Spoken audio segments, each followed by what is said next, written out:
Good evening, everyone. My name is Amanda.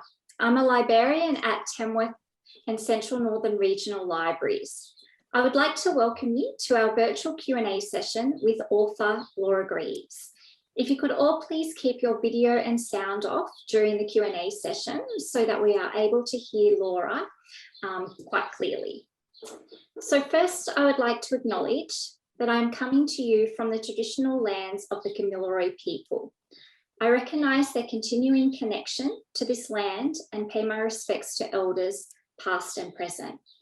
And I extend that respect to any Aboriginal people present here today.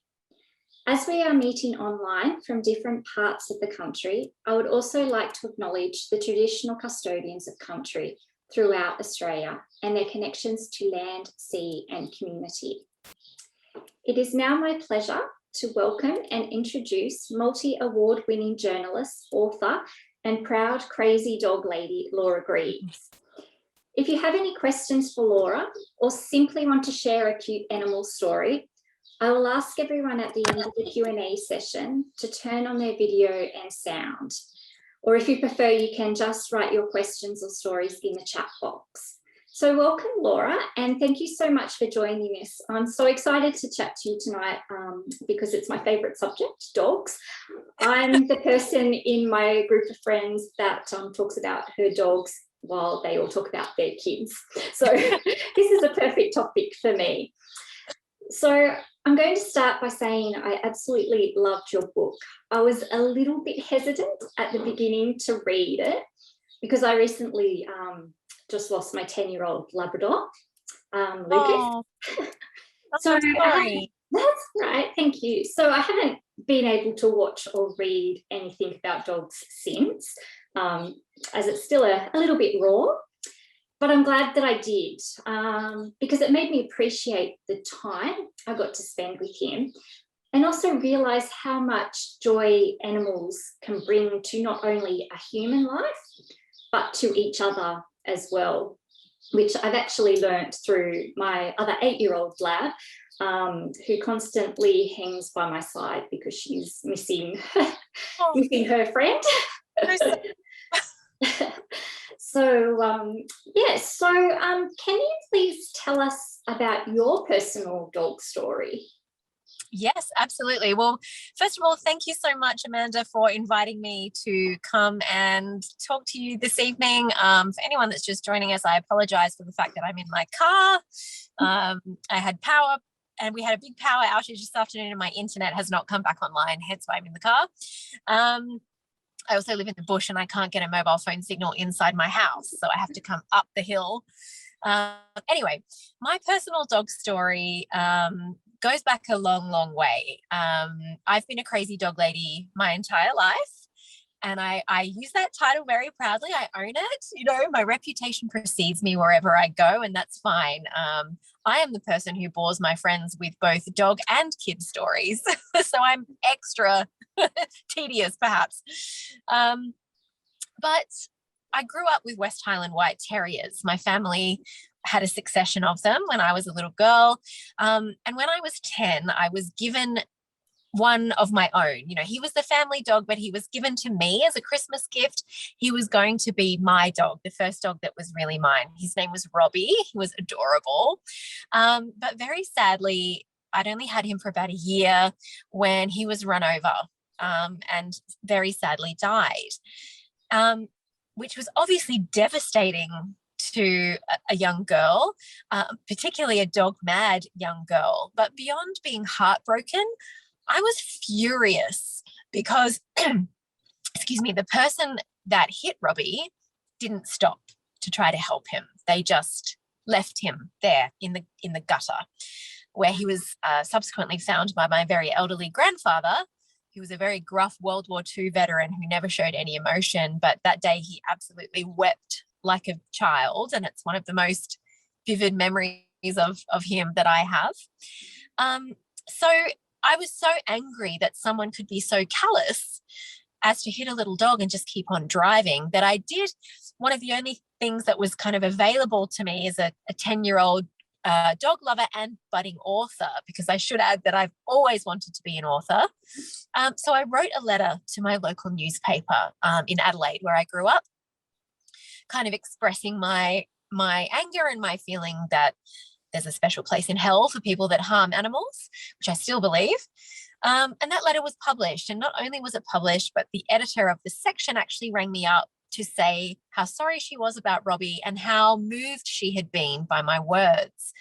So it was a really formative experience in my young life, because I not only realized for the first time what a connector dogs are, that so many people love them, and that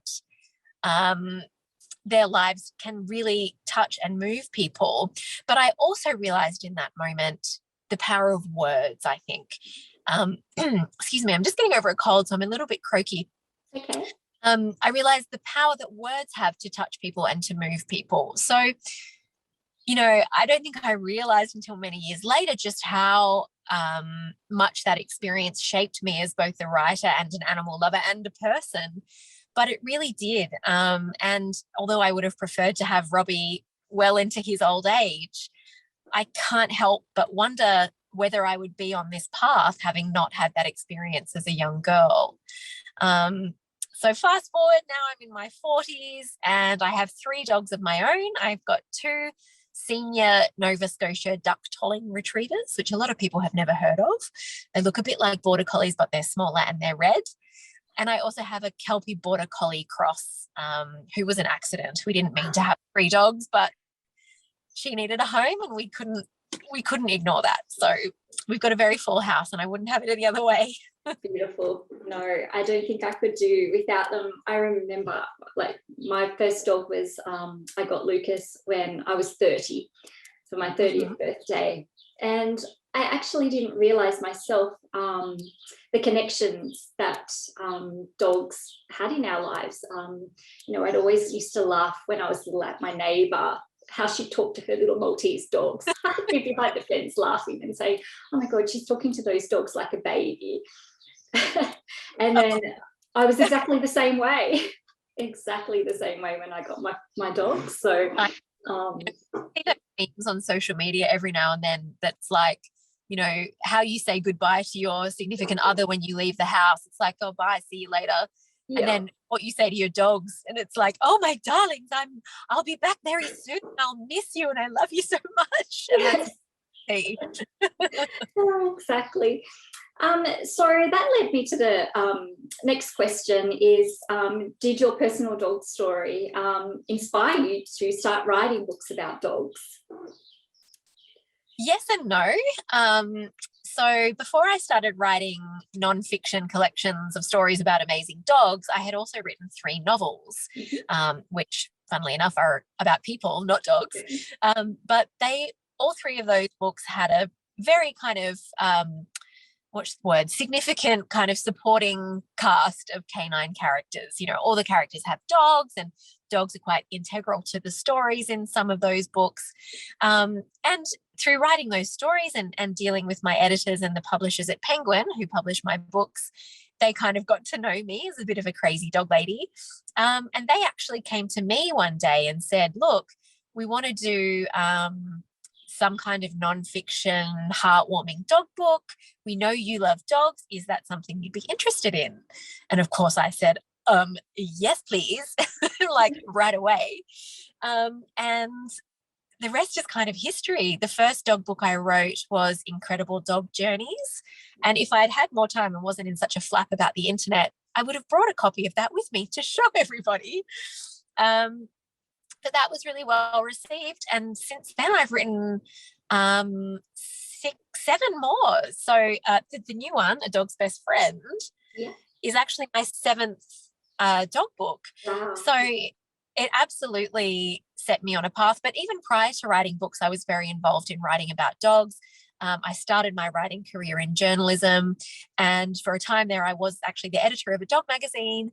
So I've always been sort of in that dog world, I guess, in one way or another. But my own dogs have inspired my dog books to various extents. My last book before this one, Extraordinary Old Dogs, was directly inspired by my guy Tex, who's about to turn 14. Oh, wow. And, you know, often if you've read any of my books, the introductions to them tend to be all about my own dogs and the things they do for me. So they always find a way in, for sure. Excellent. So A Dog's Best Friend, it contains 15 short stories on the most unlikely friendships. Can you tell us a little bit about each of the stories and why you chose those stories? Absolutely. Well, I'll say first of all that the overall reason behind writing A Dog's Best Friend was joy, essentially. You know, I think all of us have been through so much over the past nearly 2 years now, you know, because of the times, capital T. And I think, well, certainly from my own perspective, I had found myself getting really bogged down in the drudgery of it all, you know, in having to, well, homeschool while also working. That was certainly challenging. Not being allowed to go anywhere to the things I enjoy, not being able to go to restaurants or live music or theatre or any of those things, not being able to see my friends, my children not being able to see their friends.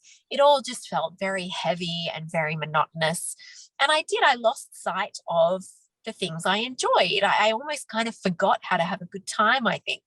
So when the time came to pitch my book to my editors at Penguin, I just wanted to write something joyful, you know, something that was purely happy, that would just make people go, "Aw," and didn't necessarily have a deeper message. I mean, I think there is a deeper message in that, you know, friendship is all about looking beyond differences and finding the connections that we all share, and how dogs are such great advocates for that.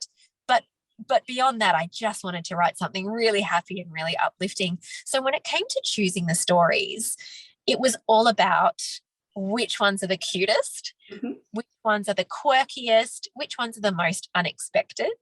So I won't go through all of them because honestly, I can literally talk about dog friends and adorable, unlikely pairings for days. So I'll tell you about maybe a handful of my favorite ones. Yeah. So I've done quite a few radio and television interviews already around the book, and the story that everybody asks about, there's always one from each book, and I can never predict which one it's going to be, but there's always one that people fall in love with. And this time around, it's the story of Kevin and Yiddle. So Yiddle is a 1 kilogram Chihuahua. And in fact, he's called Yiddle because his owner would always say to him, "Oh, you're so Yiddle." And they were kind of stuck. And then Kevin is a 200-ish kilo llama. So Chihuahua and llama, little and large, perhaps the most unlikely pairing you can envisage. And they certainly look hilarious when they're next to each other.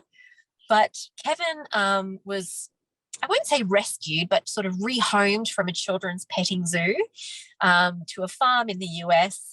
And he's a very friendly animal, perhaps because he's always been around other animals, always been around people, children, etc. He's curious. He's gregarious, outgoing. He likes the goats. He likes the sheep, the pigs on the farm. But when he met Yiddle, he was kind of immediately besotted. And he follows Yiddle all around the farm. And Yiddle seems to understand that he's a very tiny dog in a very big world and gravitates towards Kevin, perhaps for some kind of protective thing, or perhaps because they just saw something in each other that spoke to each of them. So it's a really, really beautiful, beautiful friendship, and it's definitely one of my favorite stories. The other one that I really love is the story of Benton and Boone. They actually live together in a wildlife sanctuary. Benton is a Great Pyrenees, which is a dog that's very well known for its protective instincts. And in fact, a lot of farmers use them as livestock guardians because they just will kind of naturally ward off predators and keep an eye on herds, large groups of animals. And then Boone is a disabled raccoon. He was born with a neurological condition that's caused by quite a common disease that affects raccoons. And consequently, he can't really move around. He doesn't really walk. He kind of rolls from place to place. And obviously would never have been able to survive in the wild. So he was brought into the care of this wildlife sanctuary, And Benton just decided, okay, this is my guy. It's my job to look out for him. I'm not going to leave his side. And they really are just kind of attached at the hip. And it's so sweet. And what I love about that story is there's a lot of people who say dogs don't really form friendships. They're not genuinely, I should say, interested in other creatures, for their jokes or their personality. It's some practical thing. They offer protection or they provide food, or it's quite a cynical way to look at it. But I think with Benton and Boone, that story is so clearly anathema to that. It's they don't. Well, Benton gets nothing from Boone. Boone, okay, Benton looks out for him, but he's already in a wildlife sanctuary, so he'd be protected anyway. So why then do they always want to be together? There's no reason for it aside from the fact that they just enjoy each other's company, which I think is really, really beautiful. Thank you. So why do you think people like to hear about these type of stories? That's a really good question. I've thought about it a lot, and I think the answer is twofold. So generally speaking, when we're not in a pandemic, I think we like those stories because, for a start, they're really, really cute. But I think they really speak to dogs' capacity for love. Dogs, I always say they're a gift we don't deserve, and I really believe it because they just give us so much. All they want to do is love us. All they want to do is be with us. And by us, of course, I mean humans, but that extends to other species as well. When they find a creature they like, be it human or llama or raccoon or whatever, they will do whatever it takes to stay by that companion side. And, perhaps that doesn't happen so much with human relationships. We tend to judge people based on all manner of things, whether it's appearance, whether it's social status, socioeconomic status, whatever. Dogs don't see any of that.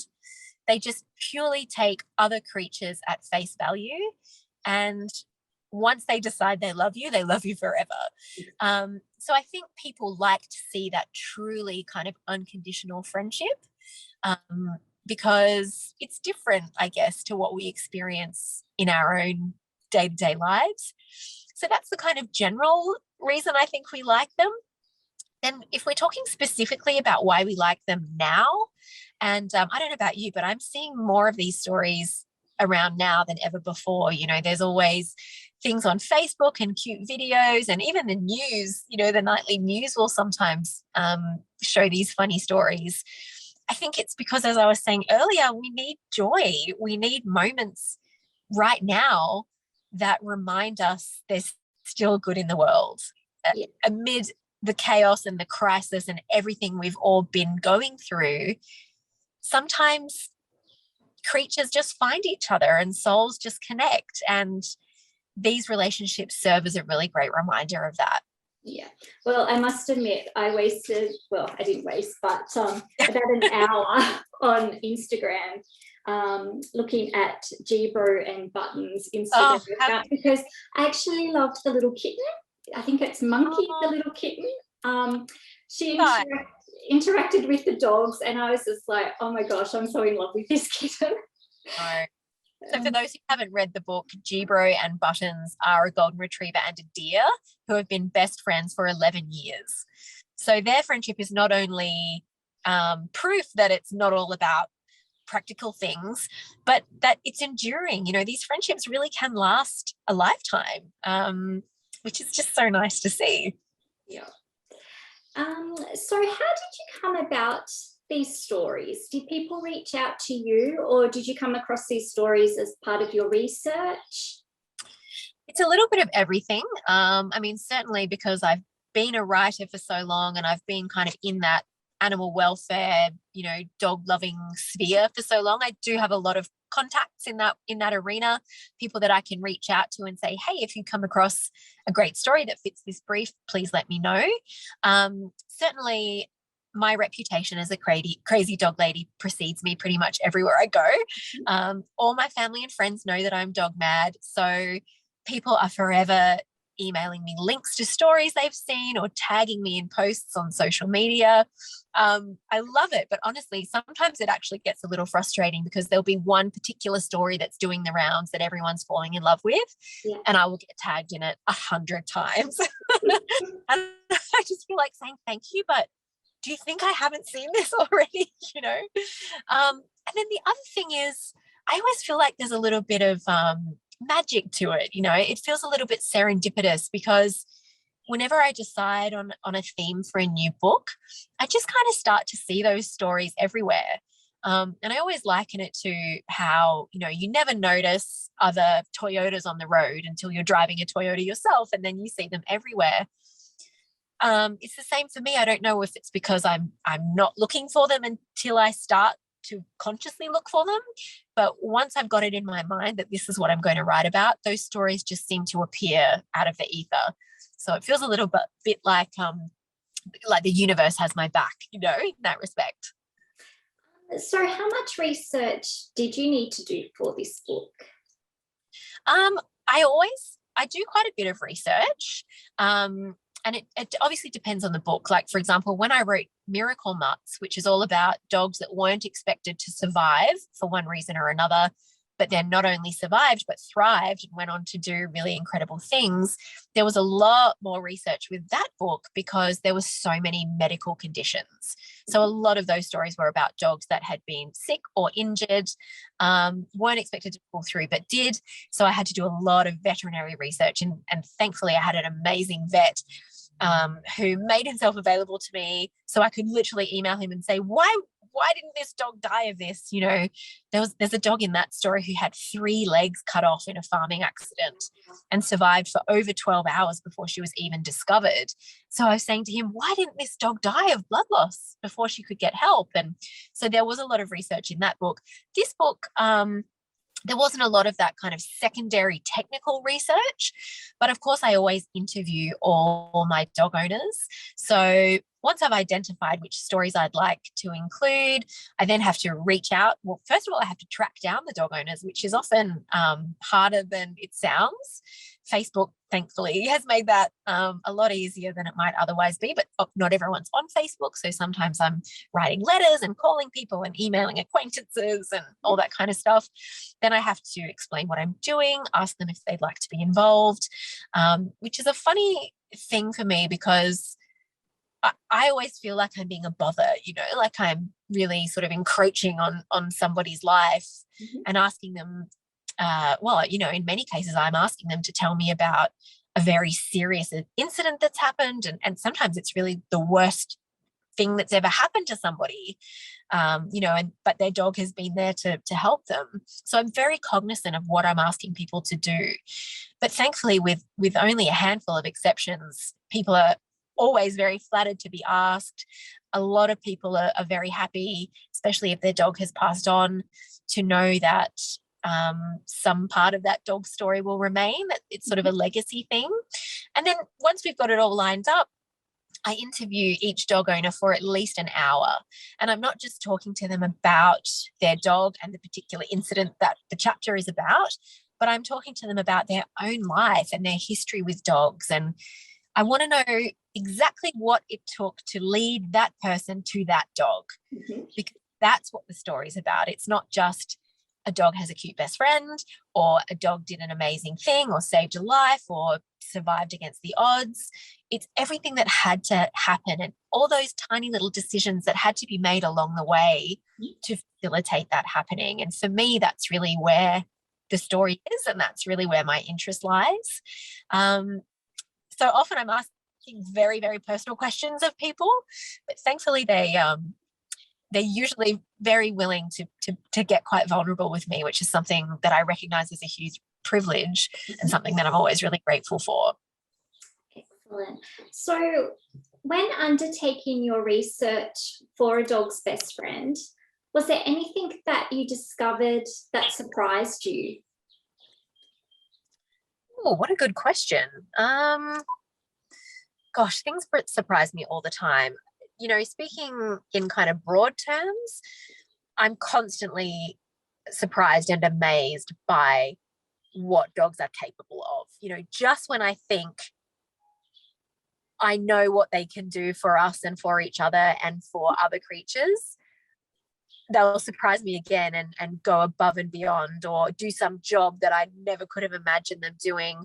And that's always really wonderful, because it's nice to be surprised in a lovely, delightful way, Yeah. I suppose, the sheer number of different species that the dogs in my book have become friends with was surprising. I mean, we have everything from, as I say, a chihuahua to deer, raccoons. There's a wallaroo in there. There's porcupines. There's a rabbit. There's chooks. There's just so many amazing stories. And I think part of the reason they're so amazing is that for many of them, certainly if we're talking in evolutionary terms, not only should they not be friends, but they should be sworn enemies. Mm-hmm. Some creatures should be nowhere near a dog. They should only see a dog as a predator and a threat, but they don't. They see them as a friend. So that was certainly surprising. And then there was just minor little things. One of the stories is about a police dog and his friendship with his human handler. So it's the only story in the book that's actually about a dog and a human. Mm-hmm. They were very involved in apprehending Malcolm Naden. I don't know if people remember him, but he was a very, very wanted criminal for a number of years in rural New South Wales. And just things about how police dogs work was surprising to me, because I guess I had swallowed the Hollywood version mm-hmm. of what they do, and the policeman saying to me, no, it doesn't work like that. That never happens. I was like, really? So I definitely learned a few things there too. I think for me, what surprised me was the pit bull having the relationship with the kitten, because often or not, the pit bulls get a bad name. They do. Certainly a bad rap. So I was very surprised, I guess, that it was able to have a relationship with something so small. I was imagining this pit bull eating this poor kitten. Oh, I'm so glad you said that, because I am very in love with pit bulls. I'm quite passionate about changing the narrative, dispelling the bad press that pit bulls have been unfairly given over the years. So I was desperate to include that story, and I was so excited when Bubba and Rue's owner, Becca, agreed to talk to me, because I'm hopeful that the stories I write can change people's mind about so-called bad breeds. And in fact, I'm working on a proposal now for my next book that's going to be exactly along those lines, stories of unfairly maligned dogs that have done really wonderful things. So watch this space. Oh, great. So this, I think you've answered this question a little bit, but I know that COVID's probably made it quite difficult. But have you ever had a chance of actually meeting the animals that you write about in person? Yes, I have. Not for this book, unfortunately. It was all online. But yes, several of the dogs that I've written about over the years in my various books, I have met and hung out with and spent lovely afternoons with. One of the most memorable occasions that springs to mind was the cover dog from my book, The Rescuers, which is about dogs that were rescued from pounds and shelters, who then rescued someone else. Literally, in some cases, there's dogs in that book that pulled their owners from burning houses and all sorts of things, but also in a spiritual sense. So the dog on the cover is a pit bull, actually. Her name is Clove, and her owner, PJ, had substance abuse issues all his adult life, but Clove gave him the motivation he needed to get clean. And then they subsequently became these amazing hiking buddies, and they climb mountains and do all sorts of things all over America. So they're based in Long Island in New York, and I'm a runner. I've run the New York Marathon a couple of times, and the last time I was in New York to do that, I was actually able to meet PJ and Clove, and I got to take Clove on a walk through Central Park, and it was a really, really special meeting. And so I'm always glad when I can, snuggle the dogs that I write about. Yeah. So the stories are focused on the relationships of the animals, but the stories also mention some wonderful humans and what they are doing. So when researching for your book, was there perhaps a human story that overshadowed the animal story? I wouldn't say overshadowed, but there are certainly human stories in the book that are every bit as compelling, as fascinating, as moving as the animal stories. And as I mentioned, it takes special humans and special circumstances to enable these kinds of unlikely friendships to blossom.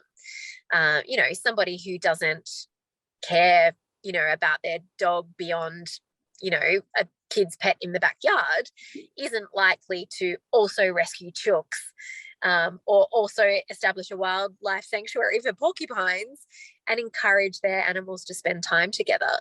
So certainly those stories are so interesting to me. As I said, what leads somebody to be able to have that kind of relationship, not just with dogs, but with all creatures, great and small. So, I certainly loved the story of Henrik and Aurora. Henrik is a golden retriever. Oh no, he's a Labrador, and Aurora is a cockatiel. And they're best mates. And Aurora was extremely close to his mum. So Aurora is actually a boy. And when she passed away, he just was bereft, obviously, and needed another living being to love. He had all this love for his mother that suddenly had nowhere to go. So he just transferred it to the family's golden retriever. And I think talking to their owner, Maddie, about how that happened was really interesting, because certainly for me, I would never allow them anywhere near each other. I would be so terrified about what could happen. But she's this kind of personality who was willing, in a very cautious, very well supervised way, to sort of see where it went and see how it would evolve and develop. And it just takes a really special, patient, connected person, I think, to be able to facilitate that kind of friendship. So yeah, there's plenty of stories like that in the book. Excellent. So this book, it made me laugh, cry, and really appreciate my furry friends. But there was a part in your introduction that really made me look deeper at my human relationships. So I'm just going to read a bit. So as you read this book, I challenge you to think of these heartwarming interspecies friendships, not as weird or unlikely. I'm just going to let Connor in, sorry. Unlikely, but as evidence that embracing difference is every bit as wonderful as celebrating similarity.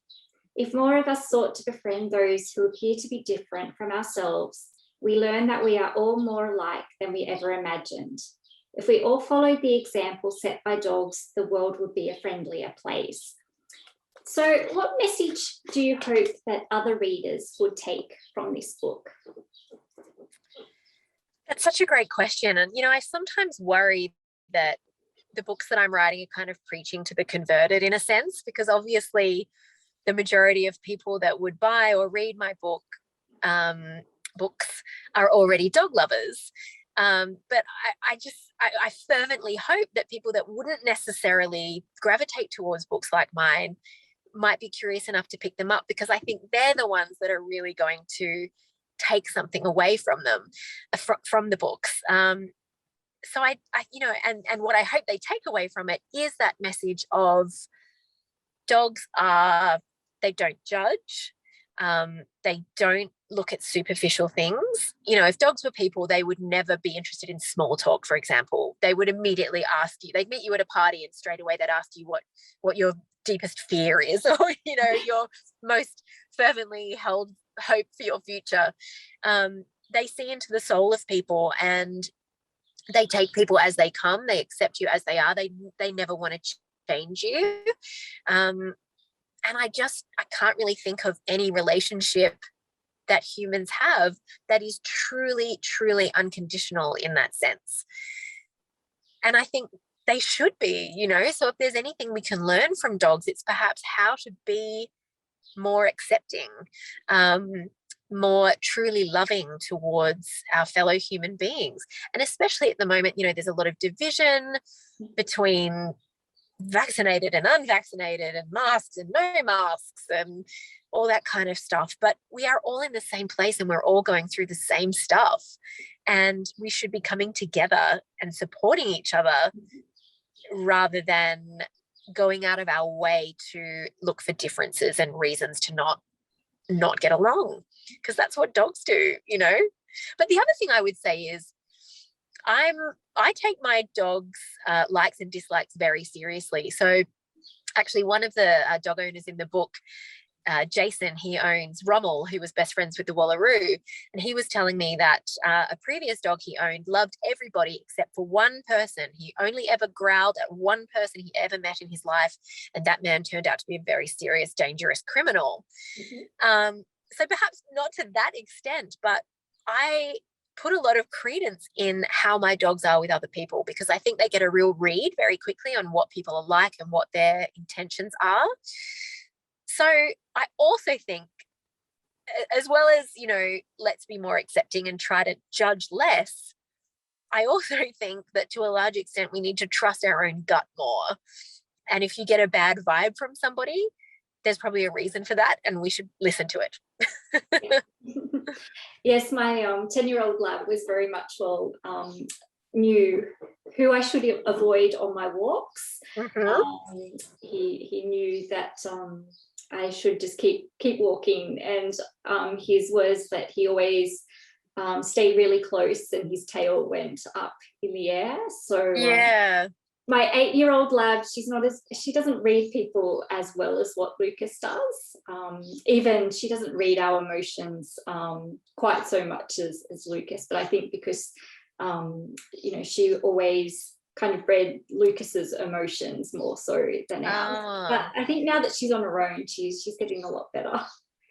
Yeah, she probably a bit of the big brother effect, where she didn't have to think about those things because he did it for her. It's a bit like that actually with my dogs as well. I mean, Coco, my Kelpie cross, is attached to me at the hip. She doesn't leave my side. I'm very much her person. I have an anxiety disorder, and she can very much sense when I'm spiraling a little bit, and she makes sure that she sticks really close to me. And similarly, Tex, who is my almost 14-year-old dog, he's always been very aloof. And it's one of the things that I've always loved most about him, is that if he doesn't like you, he won't apologize for it. He doesn't want to be around you, and he'll just, there are people who come to my house who I like very much, and they'll say, "Oh, where's Tex? I haven't seen Tex." And it's because he's taken himself out to the garden, and he won't come back until they've gone because he doesn't like them. But of course I never tell them that. So this is probably for the people that haven't yet read your book, maybe a little bit of a spoiler. But for me, it was sad to learn that some of the animals had passed. So is it hard to write about that?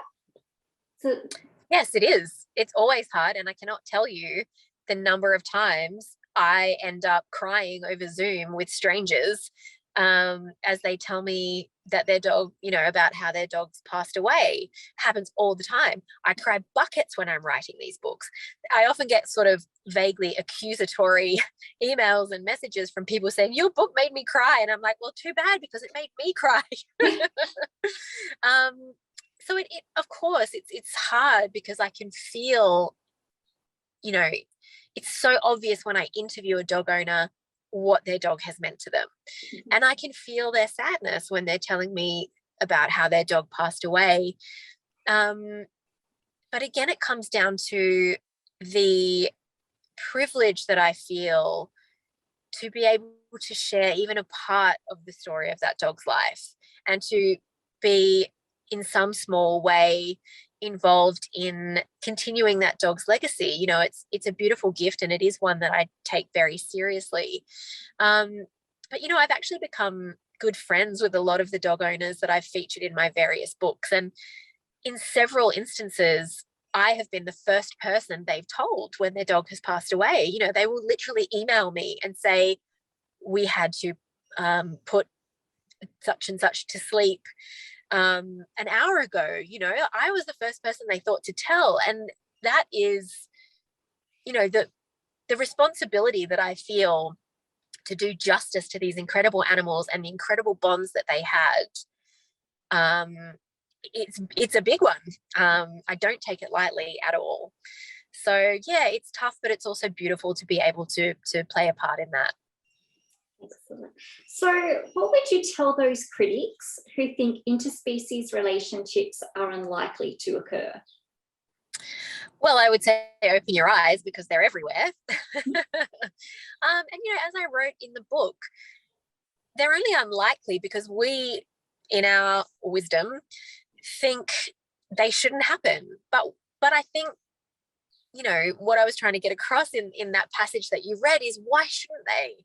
Yeah. Why shouldn't they happen? Because dogs and animals are so accepting.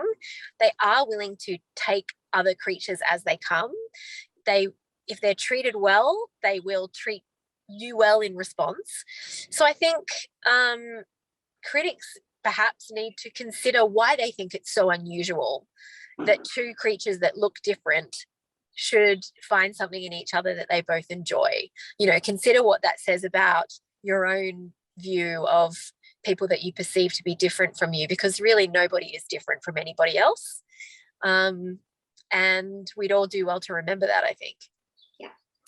And so, and I think you probably touched on this as well, why do you think dogs make good best friends? Well, goodness, how much time do we have? Well, they're adorable for a start. Yeah. They're so loyal, they're so loving, they give so much of themselves and they ask for so little in return. And, you know,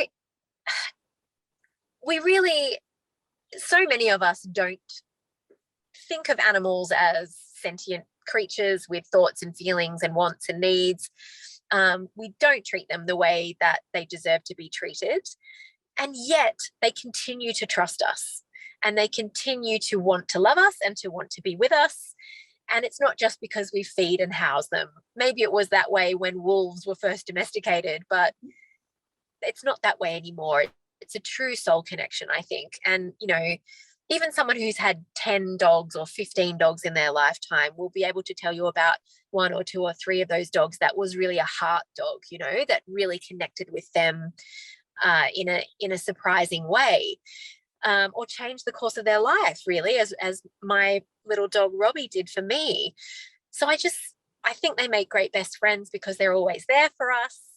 And we can learn so much from them if we're willing to listen and to take on board the lessons that they can impart. So you've currently shared with us what you're working on. So when do we expect to see that one come out? Well, it will be around this time next year. That tends to be when Penguin likes to release my books. I suppose they make good Christmas presents for the dog lovers in your life. But I actually haven't started on it yet because I've had so much else happening this year that I haven't got around to it, which sounds terrible. But yeah, I did another project. I was a writer in residence at the Female Orphan School in Parramatta in Western Sydney. So I was researching and writing about the lives of the girls that lived there in the early part of the 19th century. So that was obviously quite an involved process with all the research and everything that had to be done. I'm doing a PhD as well. I've got 2 kids, had to homeschool one for 3 months. So it was all a little bit chaotic. But yes, around this time next year is the short answer to that question. Look forward to it. So the last question before we go to the audience, when you are not writing, what do you enjoy doing in your spare time? Wow, what spare time? I know after that you probably don't have any. Well, obviously I love spending time with my dogs. I love to take them walking. I live in the Blue Mountains, just west of Sydney. So there's loads of beautiful walks that we can take them on.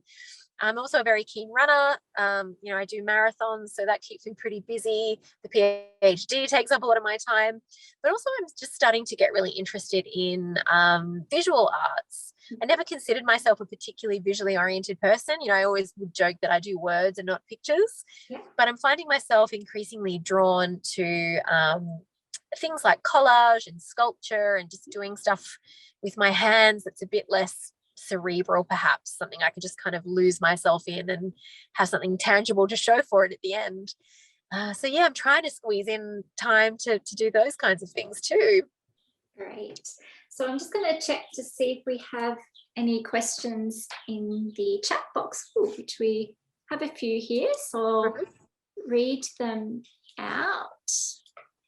And then for everybody else, if you would like to share your story or ask a question for Laura, you can turn your video and your microphone on, but I'll just remind you that we are recording it. So if you don't feel comfortable being on screen, you can just continue in the chat box. So I've got from Chris, Kelpie Border Collie Cross dogs. We have Millie who turned 11 yesterday. Every single day she has an adventure. We could write 6 novels just about her. Oh my goodness, can I relate to that one? Coco, my Kelpie Border, is the most insane dog I've ever had, but she's also the most affectionate, sweet dog I've ever had. She's banned from the boarding kennel that we take my other dogs to when we go on holidays because she can scale their 8-foot fences. The people that own it kept looking out of their dining room window at night and finding her standing on the windowsill, and it was just, she jumps our fences, disappears into the bush for a while, and then comes and knocks on the front door when she's ready to come in. Like, she's just crazy. I've never known a dog like her, but she's very special. So thank you, Chris. I think, yeah, I know exactly what you mean. And from Narelle, I'm with you, Chris. We had a 12-year-old German Shepherd, and there were lots of tales about her life. Still missing her after 3 years, but what a joy she was in our lives. Yeah, I mean, old dogs, they're just the best. My dream one day is to run a sanctuary just for senior dogs. I just think they're amazing. They really are. I've had puppies. My current dogs I've had since they were puppies, and I've loved them every day, but there's just something about them in their senior years that's very, very special thing to be a part of. Yeah. So Chris has got, I hope you all have a copy of the Rainbow Bridge poem. Yes, I do. Yes. Oh, I can imagine you would. Yeah, no, it's a beautiful poem. Oh, it was terrible to have to read that, but beautiful at the same time. Regarding pets that have passed on. Narelle, to everyone, I am so pleased you went out of your way for this interview to find yourself in your car. This has been a wonderful chat. I already know of 2 family members to purchase your book for Christmas gifts. Dogs are so forgiving and loyal companions. All the best, Laura. Oh, thank you, Narelle. That's so lovely. And yes, I'm so glad I was able to come and talk to you all and didn't have to miss it, thanks to my terrible internet provider, who I won't name. No. Okay, so before we finish, does anyone else have any questions that they would like to ask Laura, or any dog stories that they would love to share? I'll just give a few more minutes and I'll pop my computer back on. Okay.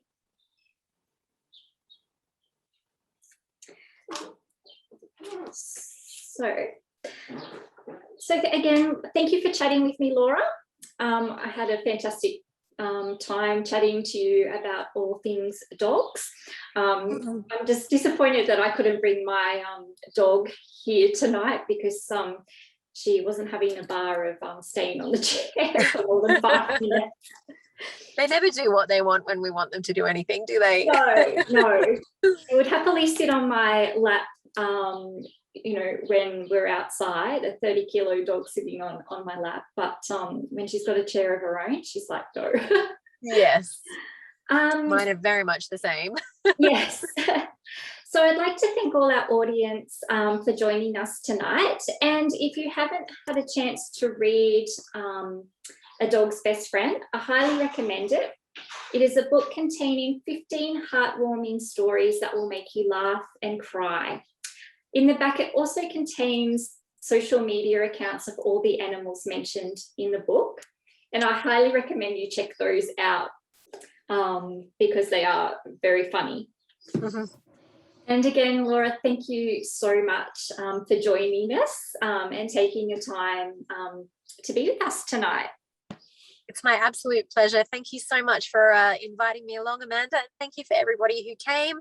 I've really enjoyed it. I appreciate your interest. Excellent. Thank you. And we've got some thank you from the audience too. Oh, that's lovely. Thanks, everyone. Well, I hope your power gets back on and your internet up and running soon. Yes, me too. Thank you. Thank you so much. Bye-bye. Thanks, everybody. Good night. Bye.